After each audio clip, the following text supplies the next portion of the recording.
Hi everyone, welcome to the Sanctiments AL. Today we're going to review the Divine Circus Oracle Deck by Alana Fairchild. It is a Blue Angel publishing deck. The artwork is by a lot of different artists. Maxine Gadd, Gashana Zelinska, Melanie Dellin, Nell Falkart, Anna Maureen, Luna Sparks, Yashish Tang, Monique Tope, Babette Van Denberg. I love this deck. When it first came out, I was like, and then I saw it used, and the guidebook is awesome. It's black and white side, and then it has some interesting things in here we'll go over. But I want to show you some of these pictures. When I saw the reading that was done using this deck, I got intrigued by some of the cards that were shown. The reading that was done hit me really hard, like psychically and emotionally.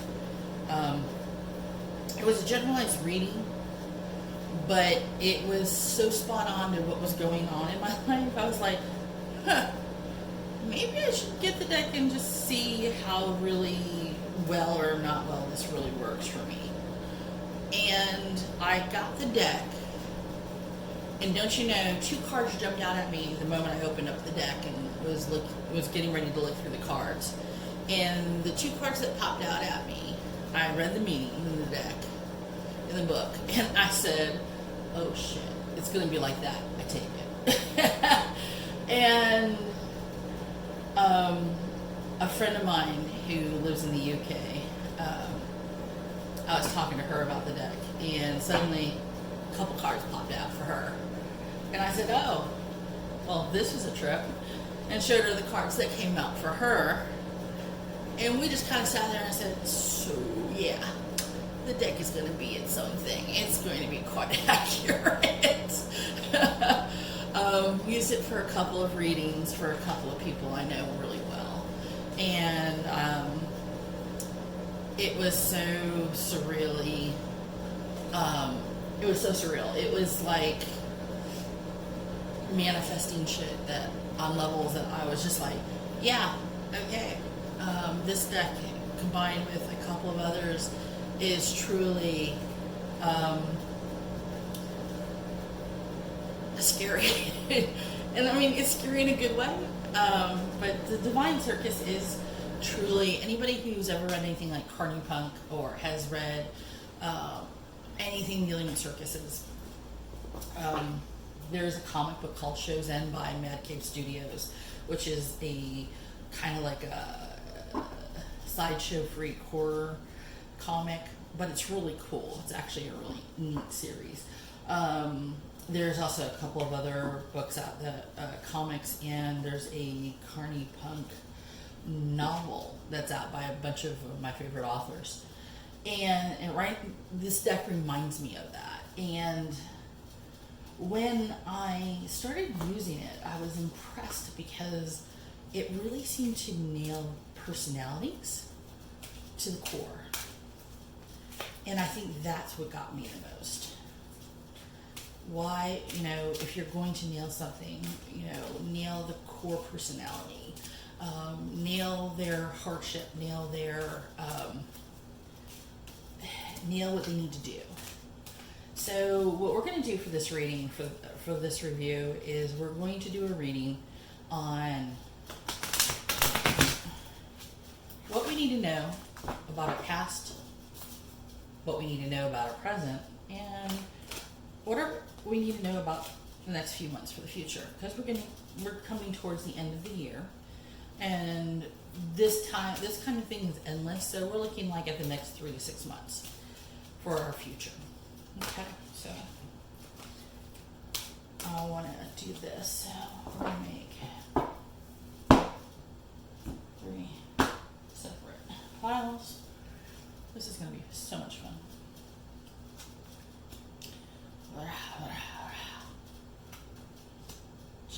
Columbine. Fans of the Harlequin. And Joker is wild. So, what I wanted to do is I wanted to show you, now that I picked these cards, I want to show you about the deck in the book, because it's interesting. Of course, all the books have how to use the deck. They talk about, for the readings, dedicating the deck, layouts, the clown nose, the strong man, flying trapeze, which by the way is actually a really good layout, the bearded lady, the card messages. And they tell you they give you like a little brief little synopsis thing, a little in-depth, and then they have a healing trick. The healing trick is really nice. They give you an affirmation, and then they tell you who the artwork is by. So it's really kind of an interesting little aspect, and I'll be honest, I love the way that they do that. It just kind of makes it stand out. So I'm going to read some of these because I have learned that sometimes when it comes to this deck, that the book is so spot on. Nothing I see really is more in tune than the book. My sights are like so in harmony with the book, it's ridiculous. It gets weird. So Gypsy Columbine says, the free spirit in you is rebuilding itself, shedding social conditioning and past patterns of behavior. It is shaking off socialization and emerging anew like a snake shedding a skin. The wild one within isn't a savage. It is raw, yes, but also wise, authentic, beautiful, and with a deep instinctive knowing as to what you must be. Can a bird ever truly be happy whilst trying to be a fish? True freedom is to be truthfully yourself. So, this is about being a people pleaser and being polite because it's who you are.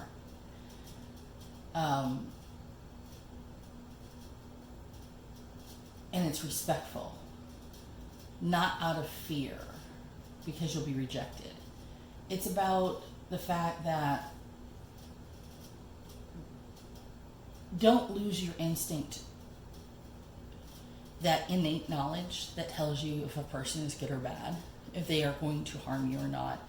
A lot of us reject that inside track that says, yeah, I don't like that person. Because we're told we shouldn't instantly reject those feelings. And later on, we find out that, yeah, that inside track actually knew better as time goes on. So what it's telling us is remember the fact that sometimes we got to like shake off that whole social conditioning that we're given, because sometimes it's not necessarily for our benefit. Some of it is. I mean, let's be honest, we're social creatures. We have to maintain the social contract. However, keeping the social contract and still being honest to ourselves and honest to whom we are, keeping our wildness, keeping honest to ourselves is so important. A lot of times we allow the social conditioning to lie to ourselves. Oh, I'll be accepted if I do this. I'll be this if I do this. If I lose 500 pounds, they'll like me finally. Yeah, they didn't like you to begin with. It doesn't matter what your weight is. You'd be pretty if, yeah, whatever. You have to learn that you have to be complete within you. That means learning to take in your instincts, learning to take in yourself. Your beauty is not contingent on social conditioning. Your beauty is contingent on you being truthful to you. That's when your beauty emerges. If you can't be contingent and safe and loving to you, then you're not ever going to be more than that. Now, rah, rah, rah. I love this card, by the way. I love that Egyptian look. That Cleopatra styling. Have you had enough of the dark side of life? Fear, doubt, uncertainty, anxiety, frustration, and believing that you cannot manifest your dreams are signs you've been in the darkness too long. It's your time to step out of the darkness and into the light. It takes a lot of courage to leave darkness behind and embrace the light. To step into the light means that you have to give up the attachment to drama, the stories of suffering, and the pain of the past. You don't deny your struggles or your pain, but you know it is possible to let go in favor of trust, reassurance, comfort, and commitment to what holds meaning for you, again and again and again, for as often as needs be, until you are free. Sometimes the courage of stepping into the light means a willingness to set aside the mental anguish and say, today I just choose to trust that everything is going to work out according to a higher and unconditional loving divine plan that has my best interests at heart. It means that you acknowledge that what you have gone through without needing to keep score. It means you are willing to pay more attention to what is happening in this moment and to believe wholeheartedly that the universe is working with you and for you and not against you. So I have to say this. This card is actually the one that came up for my friend. And I laughed heartily. And I said, you know, this is kind of like your mental call out that you really need to get a grip here, because this is one of the things you fall short on. It's actually something that we both do, actually. But my card was a little bit more harsher than hers. And she had actually started this process, and I think in her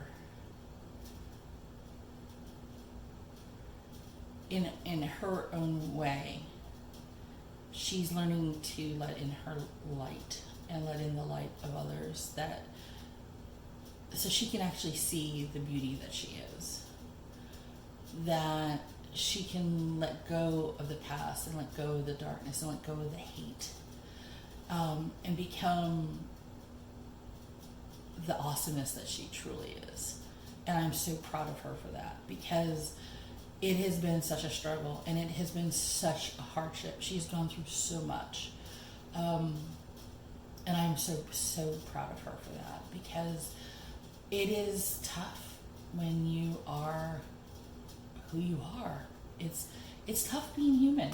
It's tough being different. It's tough being stranger in a strange land. It's tough being everything you should be. Now, I'll be honest with you. I lucked out. I am a white woman in the United States.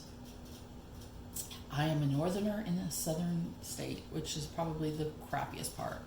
I am a pagan in a southern state, which, yeah, and I am liberal, which is, yeah, whatever. So I get crap against me for a lot of crap, for a lot of things. But because I'm white and I'm different, I get a lot of passes that others don't get. And then I open my mouth, and that pretty much shatters the whole being white part. But it is my place to make sure others are treated fairly. That's part of being the rah-rah. It is standing up in the light and saying, you deserve awesomeness, you deserve awesomeness, you deserve awesomeness. Come here with me. Come be in the light. You get to be happy. Pushing back that darkness and not letting it run over stuff. I have always been that person, and never has it been more important to me than it has the past few years, much to my detriment, I guess, romantically and otherwise. So yeah, seems that my thought process of being human is not always cogent to being loved. Who knew? But yeah, you have to remember that when you walk the path of lightness and you shine your light and you show people just how awesome you are, that you are truly willing to give up some of the past darkness, that you are really willing to believe in the day, that things can go well for you, that there are going to be those who have been in that shadow with you, who are going to try to draw you back for whatever reasons. They are going to sit there and say, oh, no, you're forgetting, da-da-da-da-da. You can't let them. Don't do that. Don't let them have their way. You deserve better. And it's hard. But that's why this card is so important right now. Rah, rah, rah. You got this. We're cheering you on. You got it. So let's talk about Joker is Wild. Now, I love it. And anybody who knows me knows I love comics. So Joker is the bat foe. The bat foe. Mark Hamill played the definitive Joker on cartoon. And I'm sorry. He will always be my Joker through the years. But I wanted to read this one because this Joker is Wild. There was a game called a TV show, Joker is Wild. But I wanted to read this because it's a reminder about the universe having a sense of humor. And we have to remember, universe does have a sense of humor. The universe has a sense of humor, but it's never at your expense. It is laughing with you, not at you. You'll see this for yourself as the Joker weaves her magic in your life, bringing you the grace that is beyond all reason, the necessary ingredient to ensure you win with the hand you have been dealt by life. There's nothing impossible when the Joker appears. Her wild ways can transform a losing streak into a lifelong love affair with Lady Luck. Strap yourself in and prepare for the ride of a lifetime. The Joker has come to you, and the Joker is wild. Unpredictable and brilliant, that would mean whimsically insane for those of you in the Bat family. She brings you a message. You are being empowered to overcome all odds. You are going to win. No doubts, no dramas, but not necessarily in the way that you expect either. She is sending the best possible situation to you, even now as we speak. It might startle you, like a sudden light in the middle of the night, but it will be welcome nonetheless. The Joker is the highest trump, the card to beat all others. No matter how much another may seem to have the upper hand, or how many forces seem to gather against you, even if you feel like a lone wolf about to be mauled by a pack of hungry lions, the Joker always wins. She comes out of the blue and changes destiny from darkness to light. She brings the brilliant solution that ends a problem, the way through that is best and brightest. You probably won't see it coming. It'll probably be in a way that subverts everything you once believed to be true. But it will be welcome trick by the universe. A loving joke that opens your heart and helps you realize that this vast, impersonal universe personally knows and cares for you so intimately and with such meticulous care. Just don't expect to feel in control of the process, for the Joker is wild and moves according to her own genius, but always blesses you with what will work best, beyond compare, now and always. So, unpredictability is the Joker's best friend. When a Joker is wild and is the trump, ultimate trump, it means that anything and everything can happen. But it is also the best blessing, because when the Joker is working for you and has you by the hand, crazy shit happens. I mean, crazy ass shit. I'll be honest, my time at Dragon Con on my birthday weekend was some crazy ass shit. It was purely Joker is Wild weekend. It was, I cannot tell you how much I had so much fun. I can tell you things that happened and that were said and the people I met and all that fun stuff. But a lot of it happened because the Joker was there, touching and guiding in fun and crazy and unique ways. And I love her for it. And with her coming for your future position, she's saying, open up. Hey, take my hand, let's go. We got stuff to do. Hey, girl. Hey, guy. Let's do this. Let's rock it out. Oh, you thought we were going to do it like this? No, we're going to turn a couple of your assumptions about yourself and about the universe on its head. Because you know what? Yeah, that's like an old belief system. Let's mess it up a little. What you think you know and what you really need to know are like 6 different things. And she's going to prove it. I've had people in my life who really were staunch believers of one thing. Come into my life, adamant. And within 3 months, adamant went out the door.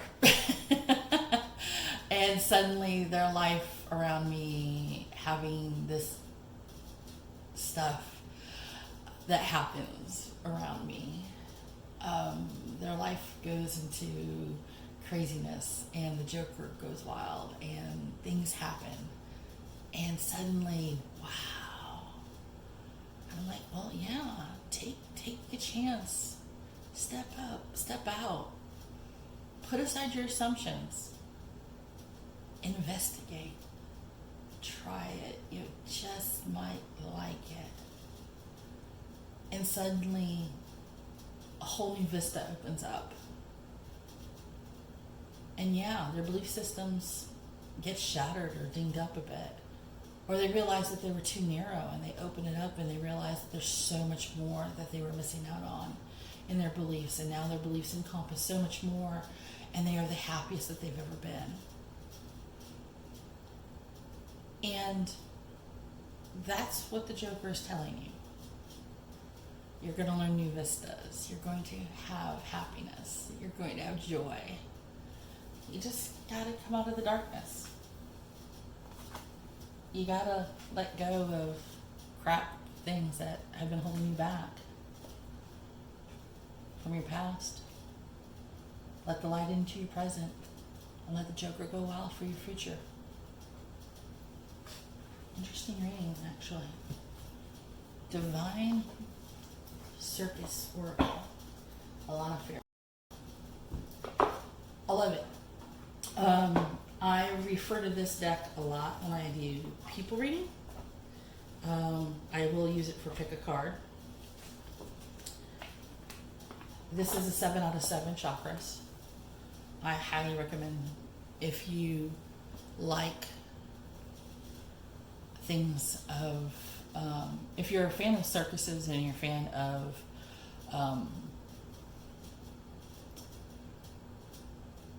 the absurd, if you're a fan of really being honest with yourself, of getting a in-depth look of yourself, this is the deck to get. Without a doubt, I'm going to tell you straight out, get this deck. I would highly recommend it.